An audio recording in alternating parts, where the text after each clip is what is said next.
membacakan firman Tuhan ini untuk kita semua. Firman Tuhan di dalam Roma 7 ayat 25 sampai 26. Baik saudara-saudara yang terkasih, Roma 7 ayat 25 tidak dapat dicuplik sendirian. Ya, membaca ayat ini harus memahami konteksnya. Pemahaman akan konteks harus dibaca secara lengkap. Karena itu kita akan membaca ayat ini dimulai dari ayat 13. Roma 7 ayat 13 sampai 26 di bawah tema perjuangan hukum Taurat dan dosa. Ayat 13. Jika demikian, adakah yang baik itu menjadi kematian bagiku? Sekali-kali tidak. Tetapi supaya nyata bahwa ia adalah dosa, maka dosa mempergunakan yang baik untuk mendatangkan kematian bagiku, supaya oleh perintah itu dosa lebih nyata lagi keadaannya sebagai dosa.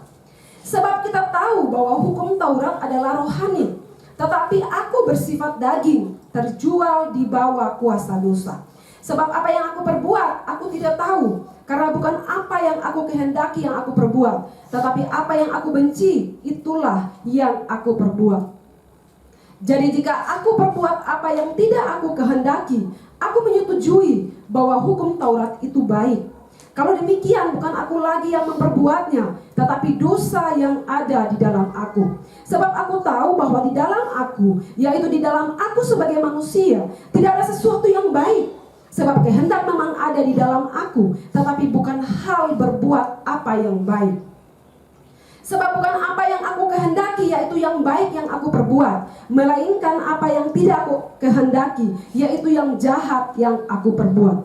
Jadi jika aku berbuat apa yang tidak aku kehendaki, maka bukan lagi aku yang memperbuatnya, tetapi dosa yang diam di dalam aku. Demikianlah aku dapati hukum ini: jika aku menghendaki berbuat apa yang baik, yang jahat itu ada padaku. Sebab di dalam batinku aku suka akan hukum Allah, tetapi di dalam anggota-anggota tubuhku aku melihat hukum lain yang berjuang melawan hukum akal budiku, dan membuat aku menjadi tawanan hukum dosa yang ada di dalam anggota-anggota tubuhku. Aku manusia celaka, siapakah yang akan melepaskan aku dari tubuh maut ini? Ayat 25-26. Syukur kepada Allah oleh Yesus Kristus Tuhan kita. Jadi dengan akal budiku aku melayani hukum Allah, tetapi dengan tubuh insaniku aku melayani hukum dosa. Baik saudara-saudara yang terkasih, konteks bacaan sebelumnya ayat 15 sampai ayat 24 itu menggambarkan bahwa manusia berdosa tidak dapat keluar dari dosanya atas upayanya sendiri, sebab ia kehilangan kemampuan untuk melakukan perbuatan baik. Sekali lagi, konteks bacaan sebelumnya di ayat 15 sampai 24 menggambarkan bahwa manusia berdosa tidak dapat keluar dari dosanya atas upayanya sendiri, sebab ia kehilangan kemampuan untuk melakukan perbuatan baik. Dan di ayat 25, dan hanya Allah saja yang dapat membebaskan manusia dan memberikan jalan keluar. Menariknya dalam ayat 26 Paulus katakan, dengan akal budiku aku melayani Allah, tetapi dengan tubuh insaniku aku melayani hukum dosa.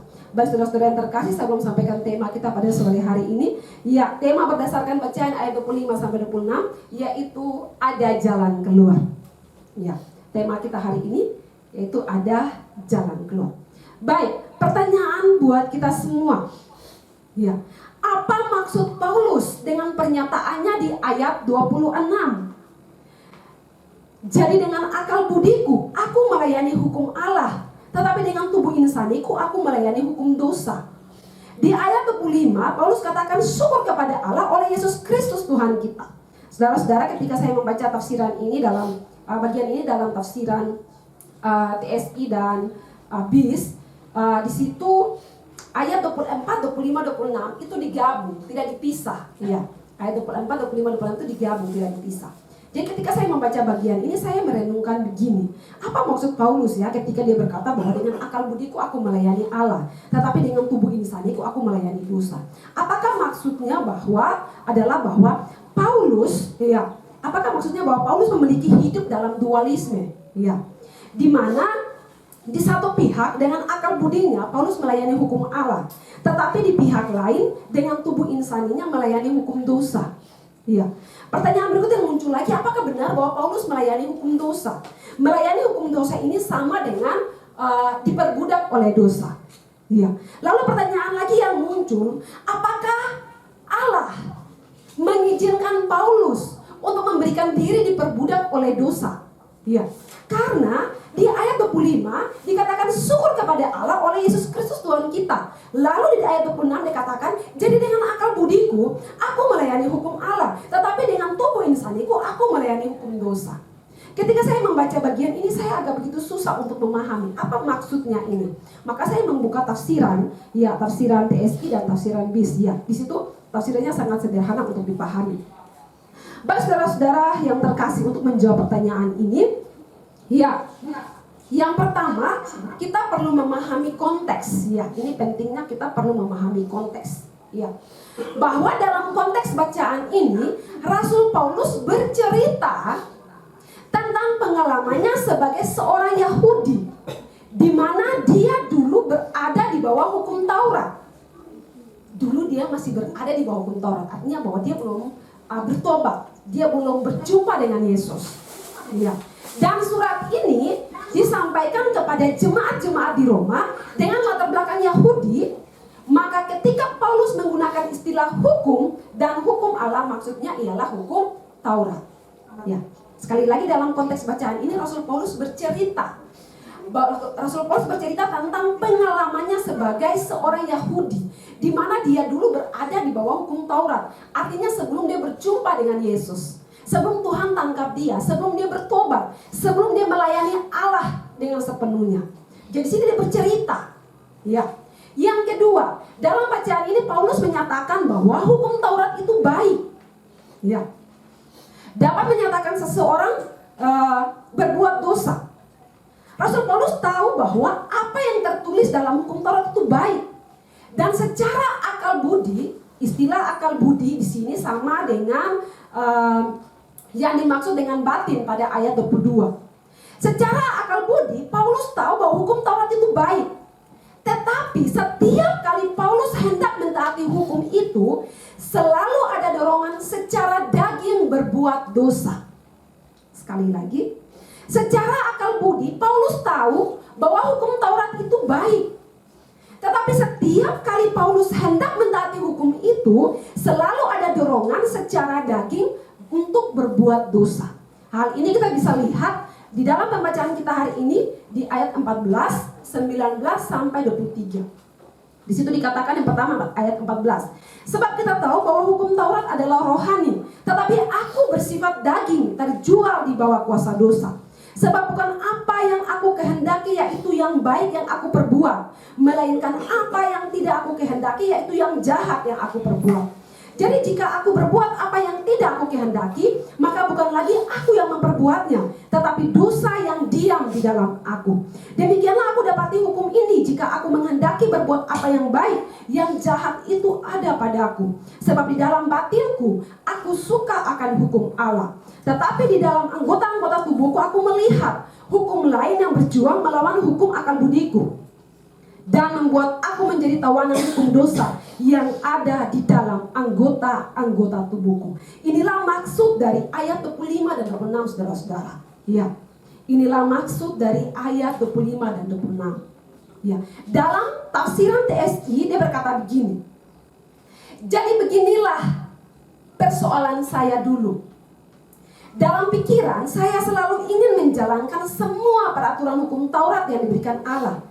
Tetapi karena naluri yang berdosa, saya masih diperbudak oleh kuasa dosa. Ya.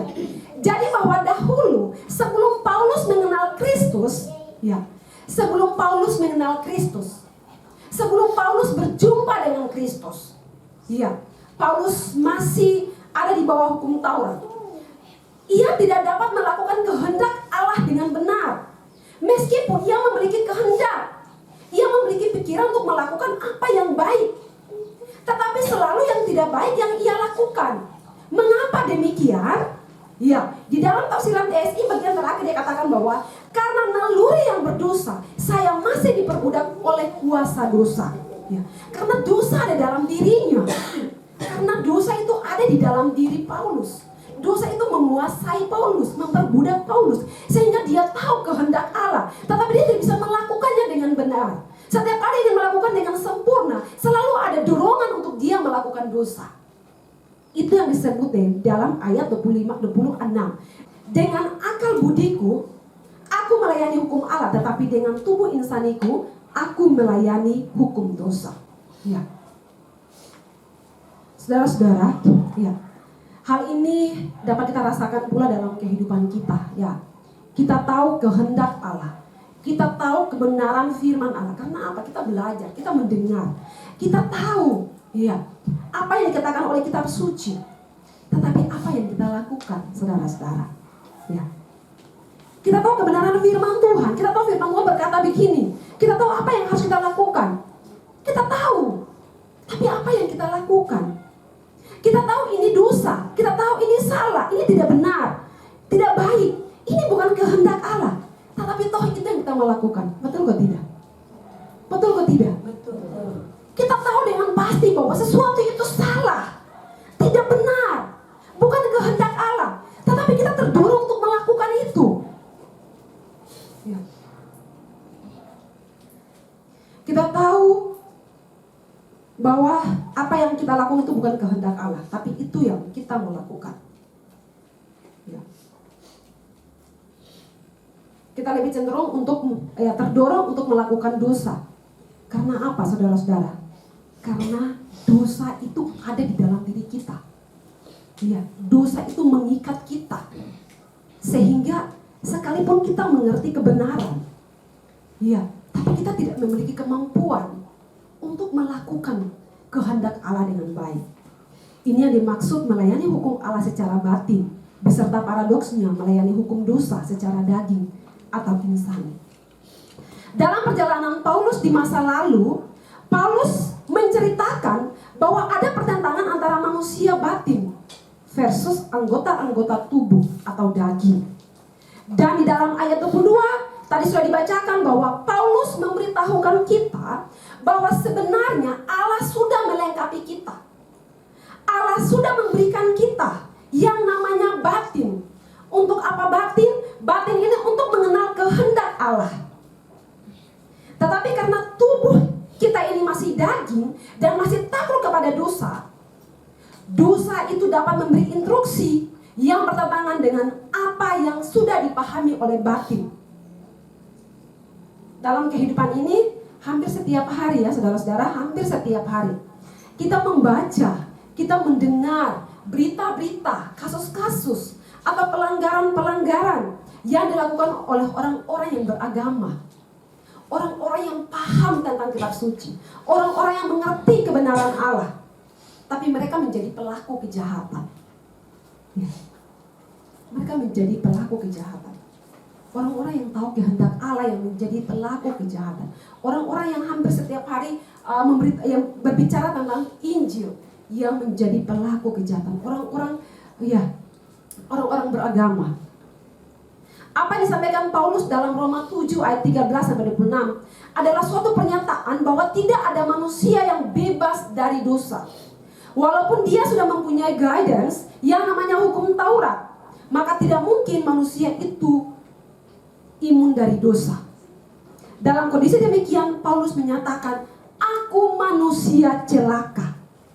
Kata aku manusia celaka ini adalah menggambarkan kehidupan Paulus di masa lalu, di mana Paulus menyadari bahwa kehidupannya sebelum mengenal Kristus, dia menyadari bahwa dia celaka, manusia celaka, manusia binasa.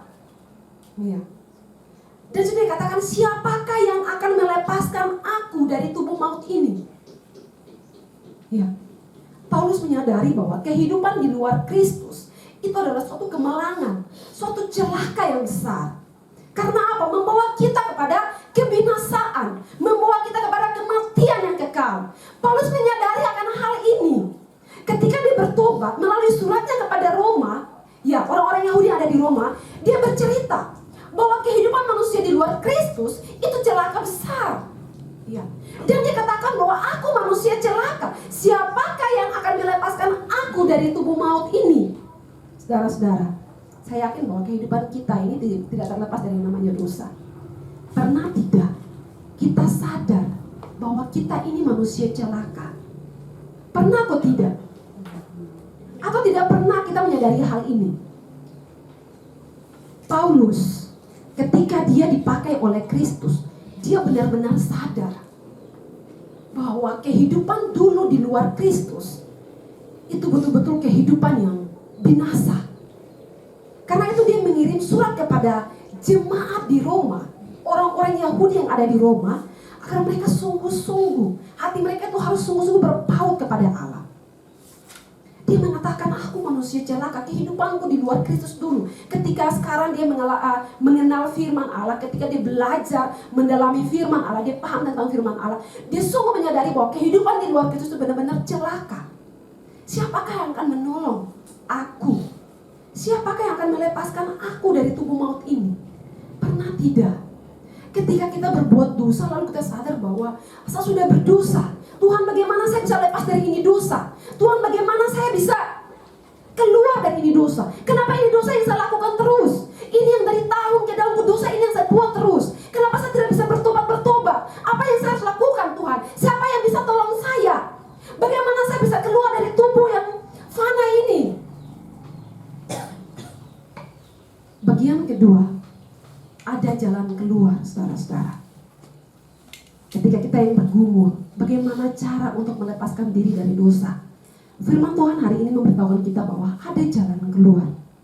Roma 7:13-26. Secara konteks keseluruhan ayat ini menceritakan pada saat Paulus dahulu ia menjadi hamba dosa, dan itu dia katakan sebagai keadaan yang celaka. Sebab manusia berdosa tidak dapat keluar dari dosanya atas upayanya sendiri. Manusia berdosa kehilangan kemampuan untuk melakukan perbuatan baik. Sekalipun ada keinginan untuk berbuat baik, tapi yang dihasilkan selalu yang tidak baik. Rasul Paulus dalam penyelamannya di masa lalu menyadari keadaan ini, maka ia berkata, celakalah saya. Siapa yang bisa tolong saya untuk keluar dari kondisi yang tidak selamat ini? Siapa yang bisa tolong saya untuk bebas dari dosa yang memperbudak ini? Saya tidak mungkin selamat dari kuasa dosa yang ada dalam tubuh saya kalau bukan Allah yang telah menyelamatkan saya melalui Kristus. Dan kini saya telah dibebaskan dari dosa yang memperbudak itu. Dan ia menyatakan ucapan syukurnya kepada Allah dalam ayat yang ke-25. Kita baca ayat yang ke-25. Ya, satu orang coba baca ayat yang ke-25. Syukur kepada Allah oleh Yesus Kristus Tuhan kita. Syukur kepada Allah oleh Yesus Kristus Tuhan kita. Iya. Rasul Paulus menyadari bahwa tidak ada yang bisa melepaskan dia dari perbudakan dosa. Tapi ketika dia mengenal Kristus, dia menyatakan syukurnya kepada Allah bahwa Allah dapat menolongnya, Allah dapat menyelamatkannya, Allah dapat membebaskan dia dari perbudakan dosa. Melalui apa? Melalui Yesus Kristus. Melalui pengorbanan Yesus Kristus, saudara-saudara. Ya, saya membaca tafsiran TSI sekali lagi. Dia katakan begini, lalu saya menyadari, celakalah aku. Tanpa pertolongan Allah, aku tidak mungkin selamat dari kuasa dosa yang ada dalam tubuhku. Kuasa itu akan membinasakan saya. Karena itulah saya sangat bersyukur kepada Allah atas semua yang sudah Dia perbuat bagi kita melalui penguasa kita, Kristus Yesus. Dalam tafsiran BIS dia berkata, celakalah saya ini. Siapakah yang mau menyelamatkan saya dari badan ini yang membawa saya kepada kematian? Syukur kepada Allah, Ia mau menyelamatkan saya melalui Yesus Kristus. Saudara-saudara yang terkasih, kita yang berdosa, Tuhan Yesus mau menyelamatkan kita. Allah mau menyelamatkan kita bukan karena kita baik, ya. Allah mau menyelamatkan kita bukan karena kita baik, bukan karena kita hebat, bukan karena kita bisa, bukan karena kita ganteng, cantik, bukan karena kita memiliki segalanya. Tidak. Allah mau menyelamatkan kita karena Allah tahu bahwa kondisi kita itu benar-benar kondisi yang tidak selamat. Kalau Allah tidak berinisiatif untuk menyelamatkan kita, maka kita akan binasa. Karena itulah Allah mengorbankan Yesus Kristus untuk menyelamatkan kita. Rasul Paulus menyadari akan hal itu. Dia bilang syukur kepada Allah. Artinya bahwa dia sadar bahwa begitu fananya dia sebelum dia mengenal Kristus. Tapi ketika dia mengenal Kristus, dia bertobat, dia mulai memberitakan Injil, dia merasa benar-benar bersyukur. Dia bersyukur karena Allah mau menjumpai dia dan mau melepaskan dia. Saat ini, siapa yang merasa bahwa dia sudah berjumpa dengan Kristus? Siapa yang menyadari saat ini bahwa kehidupannya itu benar-benar hancur dan dia sudah berjumpa dengan Kristus? Pernyataan syukur kepada Allah oleh Yesus Kristus Tuhan kita di sini adalah ungkapan syukur Paulus kepada Allah karena Allah mau menyelamatkannya dari kuasa dosa yang membinasakan. Allah mau menyelamatkan dia dengan mengorbankan Yesus Kristus, saudara-saudara. Allah mau menyelamatkan kita dengan mengorbankan Yesus Kristus. Bah, kita nih hebat apa ya? Kira-kira kita nih hebat apa? Coba sesekali kita berkata, "Sapu hebat nih apa?" Allah hanya mau menyelamatkan saya yang seperti ini dengan mengorbankan Yesus Kristus yang tidak berdosa sama sekali, yang adalah Allah, tapi dia mau menjadi manusia, dia mau hina, dan dia mau menyelamatkan saya. Coba sesekali kita berkaca. Mungkin dengan cara demikian kita bisa merespon keselamatan Allah, anugerah Allah dalam kehidupan kita, dan kita bisa memberikan diri kita sepenuhnya untuk kemuliaan nama Tuhan. Kita tidak memberikan diri kita sebagai alat dosa, tapi kita akan mempersembahkan diri kita sebagai alat kebenaran. Sesekali coba kita berefleksi, ya, bahwa betapa baiknya Tuhan, penuh cinta, kasih Allah kepada kita yang berdosa, kita yang tidak layak. Kita ini tidak layak, saudara-saudara, tidak layak sama sekali untuk diselamatkan karena kita berdosa. Ya, kita ini seperti kain kotor yang digambarkan dosa kita itu seperti softtek, pembalut perempuan. Apakah itu bisa digunakan? Apakah itu bisa digunakan? Tidak bisa. Yang ada itu dibuang, didaur ulang pun tidak bisa. Tetapi Allah mau menyelamatkan kita, saudara-saudara. Kita yang begitu hina, begitu keji, Allah mau menyelamatkan kita, Allah mau memulihkan kita. Karena itu ketika kita mengerti kebenaran firman Tuhan, saudara-saudara, saya berharap bahwa kita betul-betul memberikan diri untuk dipakai sebagai alat kebenaran, memberikan diri dipakai sebagai hamba Allah, bukan lagi hamba dosa, bukan lagi alat untuk kecemaran. Karena kita ini bukan alat kecemaran, kita sudah dikuduskan, kita sudah dibenarkan, saudara-saudara. Ayat ini menunjukkan bahwa satu-satunya jalan untuk selamat dari dosa yang membinasakan adalah Yesus Kristus. Artinya Yesus Kristus adalah jalan keselamatan untuk bebas atau keluar dari dosa yang membinasakan. Ya. Yesus Kristus adalah satu-satunya jalan keselamatan untuk bebas atau keluar dari dosa yang membinasakan. Ini menunjukkan bahwa kondisi rohani manusia tanpa Kristus itu sia-sia, saudara-saudara. Kondisi rohani manusia tanpa Kristus itu sia-sia. Rasul Paulus bercerita bahwa ia ingin melaksanakan hukum Taurat secara sempurna. Ya. Tetapi hukum Taurat tidak bisa mengubah sifat dasarnya. Oleh karena itu hukum Taurat tidak bisa menyelamatkan dia dari dirinya sendiri. Ucapan syukur Paulus kepada Tuhan Yesus di sini berdalilkan dengan kuasa atau fasilitas keselamatan yang diberikan oleh Tuhan Yesus untuk memenangkan pergumulan melawan kodrat dosa dalam dirinya. Sebab itu keselamatan dalam Tuhan Yesus memberikan kemungkinan seseorang untuk hidup dalam pimpinan roh dan bebas dari kodrat dosa. Dan tentu saja saudara-saudara bahwa hal ini tidak terjadi secara otomatis atau dengan sendirinya, tetapi harus melalui sebuah perjuangan. Rasul Paulus dengan pengenalannya akan Tuhan Yesus Kristus membawa dia beroleh keselamatan. Karena apa, saudara-saudara? Sebab dosa-dosa manusia merupakan hutang yang konsekuensinya adalah mati. Tidak dapat dibayar dengan macam-macam amal ibadah. Karena bagaimanapun seseorang melaksanakan Taurat dengan sangat terperinci, 613 perintah di dalam dagingnya masih dikuasai hukum dosa. Manusia tidak dapat membayar hutang dosa dengan perbuatan baik. Manusia tidak dapat membayar dosa dengan amal ibadahnya. Maka hutang dosa itu hanya dapat dibayar dengan lunas oleh kurban Kristus. Itulah sebabnya di dalam Roma 7 ayat 5 Paulus menyatakan syukur kepada Allah oleh Yesus Kristus Tuhan kita. Amin.